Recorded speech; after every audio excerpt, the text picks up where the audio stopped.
पहलगाम आतंकी हमले के बाद हिंद पाक कशीदगी और ऐसे में जो सरहदों पे हमने गोलाबारी देखी, कई मासूम जानें तलफ हुई। हालांकि अगर हम बात करें दोनों ममालिक की, तो कहीं ना कहीं हालिया दिनों सीज फायर के बाद एक राहत मिली है यहाँ के आम लोगों को। लेकिन ऐसे में कुछ लोग जो हैं अभी भी काफी परेशान हैं और मसाइल से अभी भी जो है मुश्किलात से वो दो चार हैं। हमारे साथ इस वक्त बात करने के लिए मौजूद है नेशनल कॉन्फ्रेंस के सीनियर लीडर और तर्जुमान इमरान नबी डार। इनसे बात करेंगे मौजूदा हालात के बारे में, और साथ में जो हालिया दिनों कुछ डेवलपमेंट्स हुई उनके हवाले से बात करेंगे। इमरान साहब, न्यूज 18 में आपका खैर मकदम। पहले ये बताइए कि ये जो पहलगाम टेरर अटैक, उसके बाद हिंद पाक ममालिक के माबैन जो कशीदगी, सरहदों पे मासूम जाने तलफी, नुकसान काफी हुआ, और उसके बाद हमने ये देखा कि काफी रिसेशन भी हो गया। और ऐसे में जो स्पेशली कश्मीर, जम्मू कश्मीर की अगर हम बात करें तो काफी मुतासर रहा रहे ये दोनों रीजन्स। क्या कहना चाहेंगे? देखिए, बिल्कुल आपकी बात बिल्कुल सही है। सिर्फ इकोनॉमिकली मैं देखूंगा नहीं, हमने जानी लिहाज से भी हमने बहुत कुछ गंवाया। आपको ये मालूम होगा, सबसे जो मेजर ब्रंट इंडिया पाकिस्तान कशीदगी का हुआ वो यहाँ के लोगों का हुआ। 12 से ज्यादा यहाँ की जाने गई, चाहे पुंछ में हो, उड़ी में हो, या जो बाकी हमारे आईबी इंटरनेशनल बॉर्डर या एलओसी के एरियाज है। शेलिंग का सबसे बड़ा जो असर होता है वो हमारे लोगों पे होता है। और सिर्फ जानी नुकसान नहीं हुआ, माली नुकसान आपने देखा खुद। मकानों के मकान गिरे हुए हैं, और इतने जबरदस्त मकान, मतलब इंसान परेशान हो जाता है। आज हमारे चीफ मिनिस्टर उमर साहब गए, हर किसी जगह, हर किसी जो भी शेलिंग इफेक्टेड एरियाज थे जेएंडके के, हर किसी एरिया में, चाहे पुंछ है, चाहे रजौरी है, चाहे आपका उड़ी है। जो जम्मू के एरियाज हैं, रिहाड़ी में वो गए, उड़ी गए, टंगडार गए। और मुझे लगता है कि उनके पास जो असेसमेंट है बहुत अच्छी असेसमेंट है। और जो उन्होंने बात भी कही कि गवर्नमेंट ऑफ इंडिया को इस जो है इस असेसमेंट पे एक्ट करना पड़ेगा, और जो जिन मकानों को और जिन लोगों को नुकसान पहुंचा है उसका जो है मुआवजा दिया जाएगा।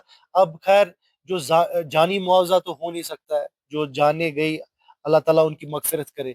लेकिन एटलीस्ट जो हम एक्सपेक्ट करते हैं पूरी कंट्री में, एक जो आउटरीच जिसको हम बोलते हैं, जैसे पहलगाम की टेरर अटैक में जिसकी आपने भी बात की, और बिल्कुल वो डिजर्व करता था the outreach that we saw, जिसमें मजहब व मिल्लत लेके हर कोई बाहर जी, निकला। बिला मजहब मिल्लत उनमें, सो उसमें की नंदा की। मगर मुझे अफसोस से कहना पड़ रहा है कि जो जाने जाया हुई पिछले जो शेलिंग में, जो पाकिस्तान की सीज फायर वायलेशंस हुई बॉर्डर पे, और जिसमें बहुत जाने जाया हुई, उस पे अफसोस से कहना पड़ रहा है वो आउटरीच पूरी कंट्री में देखने को नहीं मिला।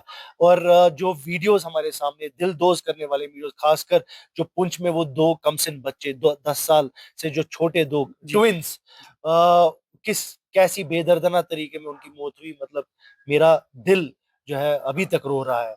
तो मैं एक्सपेक्ट करता हूँ कि जो हमारे कंट्रीमैन है वो जो उनकी शहादत है, मैं इसको शहादत मानता हूँ, उन्होंने अपने आप के अपनी जानों को निछावर किया, बट उसको रिकॉग्नाइज करने की जरूरत है। न कि आम लोगों को, बट एक जो पॉलिटिकल स्पेक्ट्रम जो कंट्री का है, across party lines and across ideologies, they need to acknowledge it, and और उसको उस पे बात करने की जरूरत है। अभी जिस तरह से माशी सूरत हाल बनी हुई है, और कहीं ना कहीं ये लगता है कि एक बहुत बड़ा सेटबैक पहलगाम टेरर अटैक के बाद, और काफी खौफो हिरास का माहौल जो है वो अभी भी छाया हुआ है। और ऐसे में रिसेशन भी देख रहे हैं हम, और बेरोजगारी का ग्राफ तो पहले से ही बढ़ा हुआ था, अब और मजीद बढ़ ये गया। ये एक और बहुत बड़ा चैलेंज है करंट एडमिनिस्ट्रेशन के लिए। लेकिन मैं आपके जरिए से लोगों को बताना चाहता हूँ कि जो यहाँ की सरकार है, उमर साहब जिसको लीड कर रहे हैं, वो they are alive to this problem. हमको ये मालूम है कि इस टाइम पे हजारों की तादाद में नौजवानों का जो रोजगार था वो बंद हो गया। चाहे पोनी राइडर्स थे पहलगाम में, चाहे जो कैब ड्राइवर्स थे श्रीनगर में, जिन्होंने ईएमआई पे ये गाड़ियां ली है, और अभी काम कुछ है नहीं, उनको ईएमआई भरने के लिए उनके पास पैसे भी नहीं है। तो बहुत सारे ऐसे इश्यूज हैं जो इस एडमिनिस्ट्रेशन को उजागर करने हैं।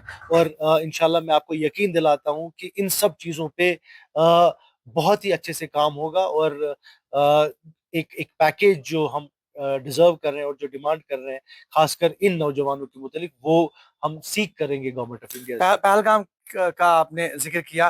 पहलगाम टेरर अटैक के बाद जो है वहां पे लगता है कि सुनसान है, वीरान है, काफी इफेक्ट पड़ा हुआ है।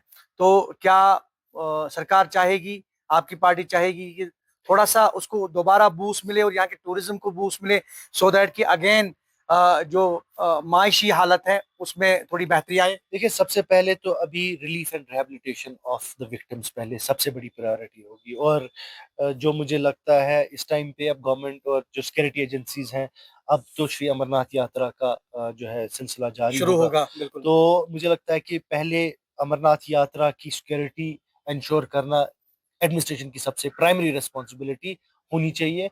और ये जो एडिशनल, जैसा आप बोल रहे हैं, उसमें जैसे मैंने पहले भी बोला कि बिल्कुल आपकी बात बिल्कुल सही है, ये सिर्फ पहलगाम की बात नहीं है।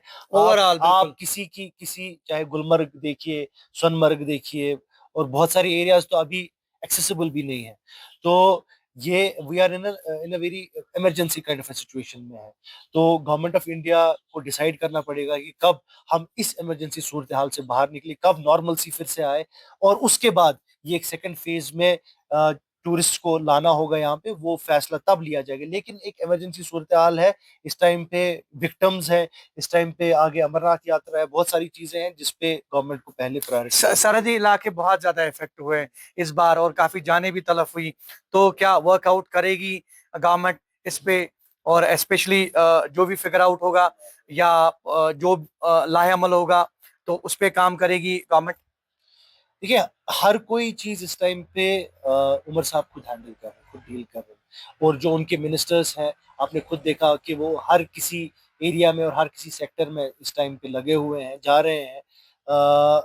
साथ ही साथ लोगों में भी एक जो है एक एहसास लग रहा है कि जिस तरीके में उमर साहब अभी काम कर रहे हैं, they are with the government in every aspect. मैं खुद जो ऑन ग्राउंड मुझे सुनने को मिल रहा है, लेकिन उनके भी मसाइल है, लोगों के भी। जैसे मैंने अभी बात की, जिन नौजवान हमारे भाइयों ने गाड़ियां ली हैं ईएमआईज की, तो हम एक्सपेक्ट वो भी एक्सपेक्ट करते हैं कि उमर साहब बैंक से बात करेंगे कि उनको थोड़ी रियायत मिले।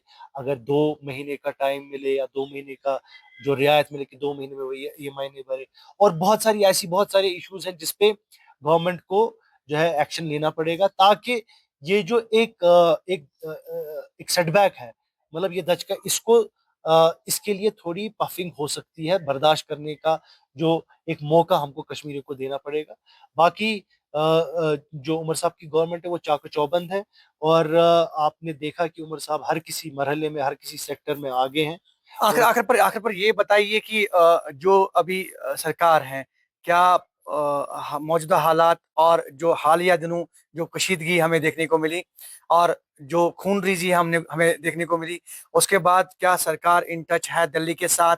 क्या रवाबित जो है वो बदस्तूर कायम है? क्या तालमेल है?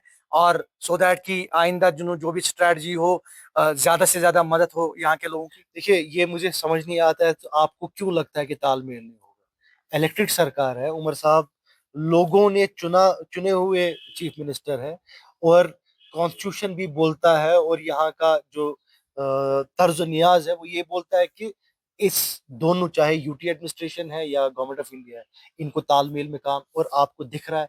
तो ये जो नैरेटिव मेरे बनाने कहने का मतलब ये है कि क्या सरकार, मरकजी सरकार मदद के लिए सामने आ रही है? बिल्कुल 110%, कोई आप मुझे एक जगह पे कहीं ऐसा कोई इशू नहीं होगा जो इस टाइम पे we are in a very, मतलब सेंसिटिव टाइम्स में हम चल रहे हैं, we are in emergency kind of situation. और आप देखिए कि उमर साहब इस टाइम पे अगर वो जा रहे हैं, he is going and he is meeting all the victims. वो किसका मैसेज लेके जा रहे हैं? वो सिर्फ government of Jammu and Kashmir का नहीं, वो गवर्नमेंट ऑफ इंडिया की मैसेज लेके जा रहे हैं। He is a representative of government of India.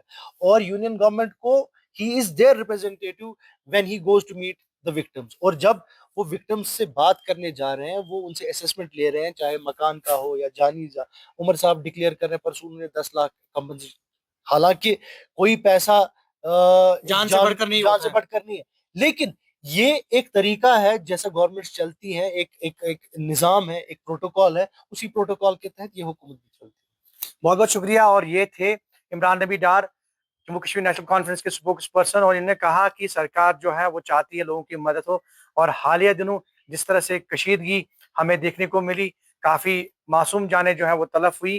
तो हालाँकि उन्होंने कहा कि जानों का नामुल बदल पैसा तो नहीं होगा, लेकिन अलबत्ता सरकार कोशिश करती है कि लोगों की किसी न किसी तरह से मदद हो और आइंदा दिनों जो है हालात पुरअमन रहे और लोग जो है स्पेशली नौजवानों का इन्होंने ज़िक्र किया कि नौजवान जो है काफ़ी परेशान है और वो भी बेरोज़गारी से दो-चार हैं। तो कहीं न कहीं सरकार ये चाहेगी मरकज़ी सरकार के ताउन के चलते जो है, उनके इश्तराक के चलते जो है, यहाँ के नौजवानों के साथ-साथ यहाँ के लोगों की भी मदद होगी। ज़हूर रिज़वी, न्यूज़ 18 नेटवर्क, कुलगाम।